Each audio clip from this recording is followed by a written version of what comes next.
고요한 지혜의 샘, 성경 속 이야기 시간입니다. 평범한 일상 속에서 비범한 의미를 찾고 우리 삶의 방향을 밝혀줄 영감을 얻는 이 귀한 여정에 함께해 주셔서 감사합니다. 본격적인 이야기에 앞서 오늘 나누는 말씀이 여러분의 마음에 울림을 준다면 구독과 좋아요를 통해 이 지혜의 여정을 계속 함께해 주시길 바랍니다. 여러분의 작은 행동이 하나님의 은혜를 더 널리 전하는 통로가 될 것입니다. 이 채널을 통해 주님의 평안이 여러분과 항상 함께하기를 기도합니다. 오늘 우리는 역사책의 한 구석, 아주 짧게 언급되고 지나가는 한 인물의 이야기 속으로 들어가 보려 합니다. 구약 성경 사사기를 펼쳐보면 이스라엘이 왕 없이 각자 소견에 옳은 대로 행하던 혼란의 시대가 그려집니다. 영웅과 배신자, 믿음과 타락이 뒤섞인 그 시절, 수많은 사사들의 이야기가 기록되어 있습니다. 그런데 그 중에서도 단 한 구절로 자신의 모든 업적을 기록한 인물이 있습니다. 바로 삼갈입니다. 사사기 3장 31절은 이렇게 말합니다. 에훗 후에는 아낫의 아들 삼갈이 있어 소모는 막대기로 블레셋 사람 600명을 죽였고 그도 이스라엘을 구원하였더라. 이것이 전부입니다. 그의 출생이나 배경, 죽음에 대한 긴 설명이 없습니다. 마치 역사 속 스쳐 지나가는 엑스트라처럼 보입니다. 하지만 이 짧은 한 구절 속에는 오늘을 살아가는 우리 모두에게 강력한 메시지를 던지는 3가지 성공의 비밀이 숨겨져 있습니다. 오늘은 바로 이 삼갈의 이야기, 평범함을 위대함으로 바꾼 삼갈의 3가지 성공 비결에 대해 나누고자 합니다. 첫 번째 비결은 당신이 있는 바로 그 자리에서 시작하라는 것입니다. 삼갈은 왕궁에서 태어나지 않았습니다.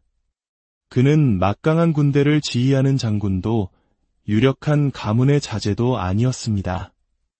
성경은 그를 아낫의 아들이라고만 소개하며 그의 손에 들린 무기는 소모는 막대기였습니다. 이것은 그가 평범한 농부였음을 말해줍니다. 흙먼지 날리는 밭에서 소를 몰며 묵묵히 자기 일을 하던 사람이었습니다. 우리 중 많은 이들이 이렇게 생각합니다. 더 좋은 환경이 주어진다면, 더 많은 돈이 있다면, 누군가 나를 알아주고 끌어준다면 그때 비로소 무언가 대단한 일을 시작할 수 있을 것이라고 말입니다. 하지만 삼갈은 그러지 않았습니다. 그는 자신의 나라가 블레셋의 압제 아래 고통받는 것을 보았을 때 더 나은 때를 기다리거나 남탓을 하지 않았습니다. 그는 자신이 서 있던 바로 그 자리, 자신의 농지에서 일어섰습니다. 이것은 마치 전쟁의 폐허 위에서 오직 맨손과 뜨거운 의지만으로 나라를 다시 일으켜 세웠던 우리 부모님 세대의 모습을 떠올리게 합니다. 그분들은 무언가가 갖춰지기를 기다리지 않았습니다. 자신이 가진 것이 아무리 초라해 보여도 바로 그 자리에서 시작했습니다. 성경은 스가랴서 4장에서 작은 일의 날이라고 멸시하는 자가 누구냐고 묻습니다. 위대한 여정은 언제나 가장 작은 첫걸음에서 시작됩니다. 거대한 문은 아주 작은 경첩에 매달려 열립니다. 작은 일을 하기에 자신이 너무 크다고 생각하는 사람은 결코 큰 일을 감당할 만큼 크지 못한 사람입니다. 혹시 지금 당신의 삶이 초라하고 가진 것이 없다고 느끼십니까? 괜찮습니다. 삼갈처럼 당신이 서 있는 바로 그곳이 하나님께서 당신의 위대한 이야기를 시작하실 무대입니다. 삼갈의 두 번째 성공 비결은 당신이 가진 것을 사용하라는 것입니다. 삼갈의 손에는 최신식 무기나 빛나는 갑옷이 없었습니다. 그에게는 단지 소모는 막대기 하나뿐이었습니다. 소모는 막대기는 한쪽 끝은 소를 찌르기 위해 뾰족하게 만들고 다른 한쪽 끝은 쟁기에 낀 흙을 긁어내기 위해 널쩍하게 만든 지극히 평범한 농기구일 뿐입니다. 어쩌면 오늘날의 재촉이나 삽과 같은 도구였을 겁니다. 만약 하나님께서 우리에게 600명의 잘 훈련된 적군과 싸우라고 하신다면 우리는 아마 최첨단 무기와 특수부대를 요구할 것입니다. 하지만 삼갈은 불평하지 않았습니다. 그는 하나님, 제게 칼과 창을 주십시오. 더 많은 자원이 필요합니다. 라고 말하지 않았습니다. 그는 그저 자신의 손에 들려있던 것, 자신에게 가장 익숙했던 소모는 막대기를 집어들었습니다. 그리고 하나님께서는 바로 그 평범한 농기구를 대량 살상무기로 바꾸어 주셨습니다. 기적은 당신이 가지지 못한 것에서 오는 것이 아니라 당신이 이미 가지고 있는 것에서 시작됩니다. 하나님께서 모세에게 물으셨습니다. 내 손에 있는 것이 무엇이냐? 모세는 지팡이뿐입니다. 라고 답했습니다. 하지만 그 평범한 지팡이를 하나님께 드렸을 때 홍해가 갈라지는 기적이 일어났습니다. 그렇다면 지금 당신의 손에는 무엇이 있습니까? 어쩌면 우리는 우리가 가진 것을 너무 하찮게 여기고 있을지 모릅니다. 하나님께서 우리 모두에게 주신 강력한 소모는 막대기가 있습니다. 그 첫 번째는 바로 꿈입니다. 꿈은 우리에게 동기를 부여하고 에너지를 줍니다. 하나님께서는 우리 삶의 위대한 일을 행하시기 전에 먼저 우리 마음속에 그 일에 대한 그림, 즉 꿈을 심어주십니다. 기드온은 미디안 군대가 두려워 포도주 틀에 숨어있던 겁쟁이였습니다. 하나님께서 그에게 승리를 약속하셨지만 그는 스스로를 승리자로 보지 못했습니다.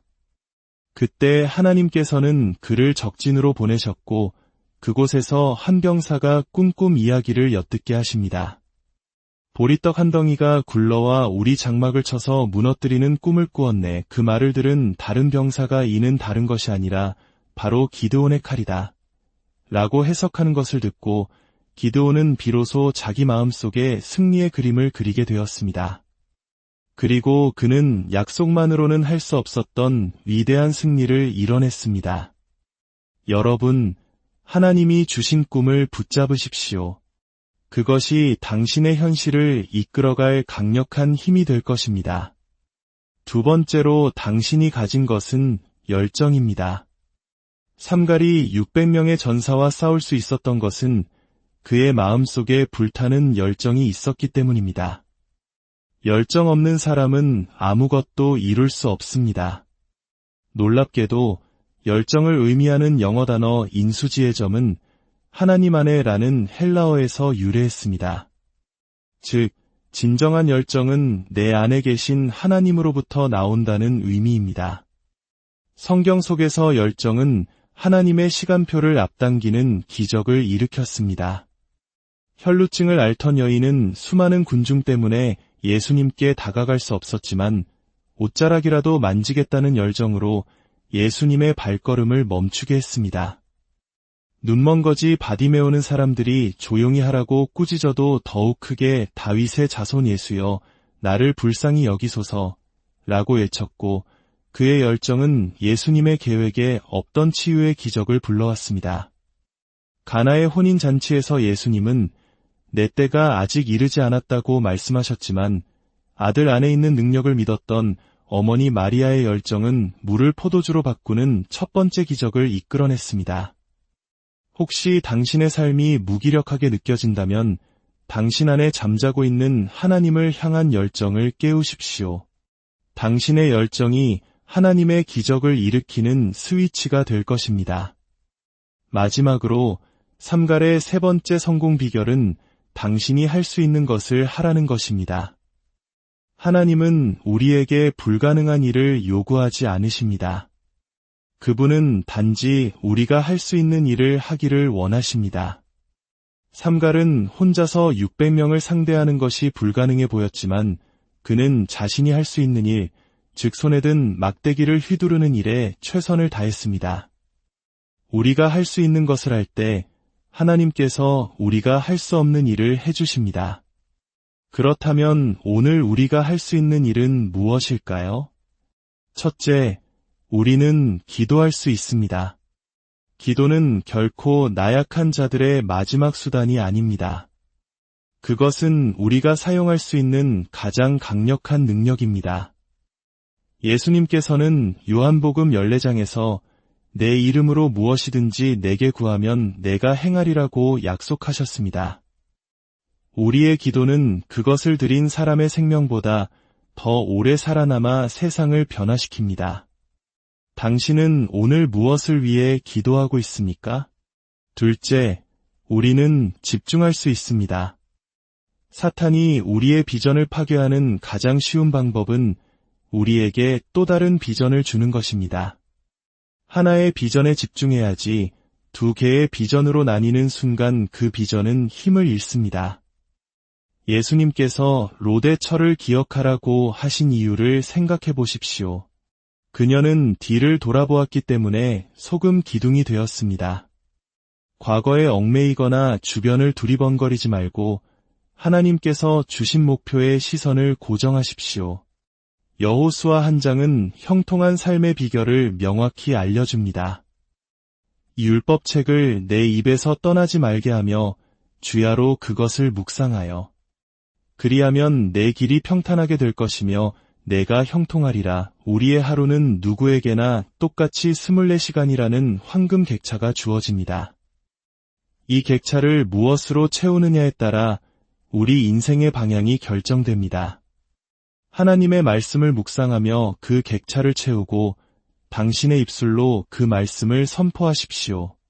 당신의 입술의 고백이 당신의 부정적인 생각을 이길 수 있습니다. 나는 할 수 없다는 내면의 비판자 목소리를 잠재우고 하나님 안에서 모든 것을 할 수 있다는 진리를 선포하십시오. 사랑하는 여러분, 후회는 과거를 돌아보고 걱정은 주변을 두리번거리지만 믿음은 위를 바라봅니다.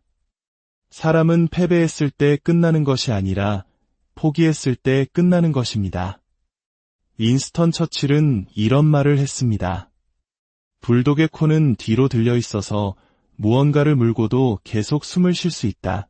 하나님께서 우리에게 불독과 같은 믿음을 주시길 원합니다.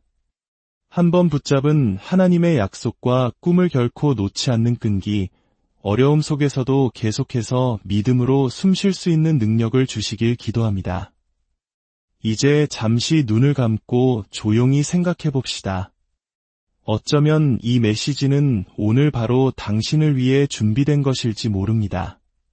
당신의 삶 속에서 하나님께서 주신 목적과 소명을 잊고 살지는 않았습니까? 죄와 중독의 문제로 하나님과 멀어져 있지는 않습니까? 괜찮습니다. 지금 당신이 있는 그 자리에서 시작하십시오. 당신에게는 여전히 선택이라는 의지가 있고 예라고 대답할 수 있는 믿음이 있습니다. 당신이 할 수 있는 일, 즉 당신의 삶을 예수 그리스도께 온전히 내어드리는 일을 하십시오. 만약 이 메시지가 당신의 마음을 움직였다면, 그래서 오늘 예수님을 당신 삶의 주인으로 모시기로 결단했다면 저를 따라 조용히 기도해 주십시오. 주 예수님, 저는 주님을 믿습니다. 저의 모든 죄를 위해 십자가에서 보혈을 흘려주심에 감사합니다. 저는 자격이 없지만 주님께서 저를 용서하셨음을 믿습니다. 이제 예수님을 저의 구주와 주인으로 고백합니다. 저의 믿음을 온전히 주님께 드립니다. 하나님의 말씀에 따라 지금 이 순간 제 이름이 하늘의 생명책에 기록되었음을 믿습니다. 저의 모든 과거의 실수와 죄의 기록들이 예수님의 보혈로 깨끗하게 지워졌음을 선포합니다. 할렐루야! 저는 구원받았습니다. 하나님의 자녀가 되었습니다. 아멘. 이 기도를 함께 드린 모든 분들을 환영하고 축복합니다. 여러분은 인생에서 가장 위대한 결정을 내렸습니다. 이제 여러분의 과거는 지나갔고 오직 영광스러운 미래만이 펼쳐져 있습니다. 삼갈처럼 오늘 당신이 서 있는 그 자리에서 일어나십시오. 당신의 손에 들린 것이 비록 소모는 막대기처럼 평범해 보일지라도 그것을 믿음으로 사용하십시오. 그리고 당신이 할 수 있는 작은 일들을 최선을 다해 행하십시오. 그때 하나님께서 당신을 통해 이스라엘을 구원하셨던 것처럼 당신의 삶과 가정, 그리고 이 땅을 변화시키는 놀라운 일을 행하실 것입니다. 주님께서 당신에게 복을 주시고 당신을 지키시기를 원하며 주님께서 그의 얼굴을 당신에게 비추사 은혜 베푸시기를 원하며 주님께서 그 얼굴을 당신에게로 향하여 드사 평강 주시기를